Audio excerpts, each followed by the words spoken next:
دوسروں کے اچھا ہونے کا انتظار مت کرو، بلکہ انہیں اچھا بن کر سکھاؤ کہ اچھا انسان کیسا ہوتا ہے۔ کسی مشکل میں کسی بزدل سے کوئی مشورہ مت کرنا، کیونکہ وہ تمہاری بچی ہوئی ہمت کو بھی ختم کر دے گا۔ کسی کے آنسو کو زمین پر گرنے سے پہلے اپنے دامن میں جذب کر لو، یہی انسانیت کا معراج ہے۔ خالد بن ولید رضی اللہ عنہ فرماتے ہیں، موت لکھی نہ ہو تو موت خود زندگی کی حفاظت کرتی ہے، جب موت مقدر ہو تو زندگی دوڑتی ہوئی موت سے لپٹ جاتی ہے۔ زندگی سے زیادہ کوئی جی نہیں سکتا اور موت سے پہلے کوئی مر نہیں سکتا۔ دنیا کے بزدل کو میرا یہ پیغام پہنچا دو کہ اگر میدان جہاد میں موت ہوتی تو اس خالد کو موت بستر پر نہ آتی۔ رشتوں کی رسی کمزور تب ہوتی ہے جب انسان غلط فہمی میں پیدا ہونے والے سوالوں کا جواب بھی خود ہی بنا لیتا ہے۔ جب دل میں ایسا غم پیدا ہو جس کی وجہ سمجھ میں نہ آئے تو وہ انسان کے کسی ایسے گناہ کا نتیجہ ہوتا ہے جس کی اس نے ابھی تک توبہ نہیں کی۔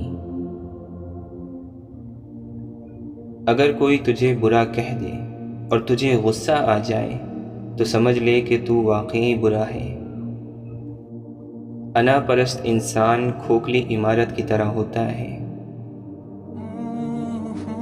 سب سے اچھی زندگی وہ بسر کرتے ہیں جو اپنی ضرورت پوری کرنے کے لیے اللہ کے سوا کسی اور پر بھروسہ نہیں کرتے۔ کسی انسان کی نرمی اس کی کمزوری کو ظاہر نہیں کرتی، کیونکہ پانی سے نرم کوئی چیز نہیں ہے، لیکن پانی کی طاقت چٹانوں کو ریزہ ریزہ کر دیتی ہے۔ حضرت علی رضی اللہ عنہ فرماتے ہیں، جب تم دنیا کی مفلسی سے تنگ آ جاؤ اور رزق کا کوئی راستہ نہ نکلے تو صدقہ دے کر اللہ سے تجارت کر لیا کرو۔ صورت بغیر سیرت کے ایسا پھول ہے جس میں کانٹے زیادہ ہوں اور خوشبو بالکل نہ ہو۔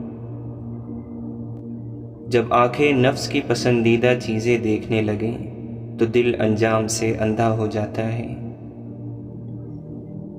جو شخص اللہ کا نافرمان ہو اس سے کبھی خیر کی امید نہ رکھو۔ شیخ سعدی فرماتے ہیں، تعلیم انسان کو بولنا تو سکھا دیتی ہے مگر یہ نہیں سکھاتی کہ کب اور کتنا بولنا ہے۔ شک ایک ایسی بیماری ہے جو انسان کا سکون ختم کر دیتی ہے۔ اگر میں یہ دیکھوں کہ کون کیا کر رہا ہے تو میں وہ کیسے کروں گا جو میں کر رہا ہوں۔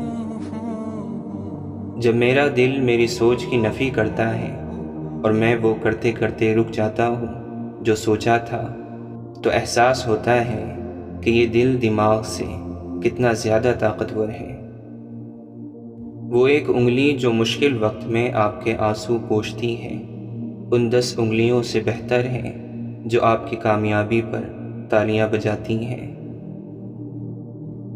ایک جوکر نے لوگوں کو ایک لطیفہ سنایا تو سب لوگ بہت زیادہ ہنسے۔ اس نے وہی لطیفہ پھر سنایا تو کم لوگ ہنسے۔ تیسری بار اس نے وہی لطیفہ پھر سنایا تو کوئی بھی نہ ہنسا۔ تو پھر اس جوکر نے ایک بہت خوبصورت بات کہی کہ اگر تم لوگ ایک خوشی کو لے کر بار بار خوش نہیں ہو سکتے تو پھر ایک غم کو لے کر بار بار روتے کیوں ہو؟ مذاق کی کثرت اکثر دشمنی کی وجہ بن جاتی ہے۔ دوسروں کی خوشی کے لیے اپنا غم چھپانا بہت بڑی نیکی ہے۔ نا امید شخص ہر اچھا موقع گوا دیتا ہے اور پر امید شخص پریشانی میں بھی موقع تلاش کر لیتا ہے۔ اس چراغ کی طرح جیو جو بادشاہ کے محل میں بھی اتنی ہی روشنی دیتا ہے جتنا کسی غریب کی جھوپڑی میں۔ انسان کو بولنا سیکھنے کے لیے 1 سال لگتا ہے، مگر کون سا لفظ کہاں بولنا ہے یہ سیکھنے کے لیے پوری زندگی لگ جاتی ہے۔ بد کردار دوسروں کے کردار کو اور بے ایمان دوسروں کے ایمان کو ہمیشہ شک کی نگاہ سے دیکھتے ہیں۔ اپنے ظرف کے پیمانے کا حساب خود نہیں کیا جاتا، اسے آزمانے والے پر چھوڑ دو۔ راستہ پوچھنے میں شرم نہ کرو ورنہ منزل کھو بیٹھو گے۔ حضرت علی رضی اللہ عنہ فرماتے ہیں، اچھا دوست چاہے جتنی بار روٹھے اسے ہر بار منا لینا، کیونکہ تسبیح کے دانے چاہیں جتنی بار بکھریں چن لیے جاتے ہیں۔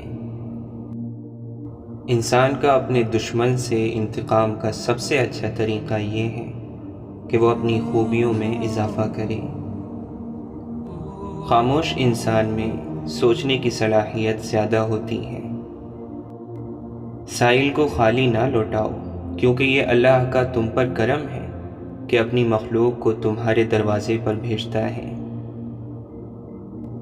ہمیشہ اپنے رب سے پر امید رہنا، کیونکہ اس پوری کائنات میں جتنا جلدی رب راضی ہوتا ہے اتنا جلدی کوئی راضی نہیں ہوتا۔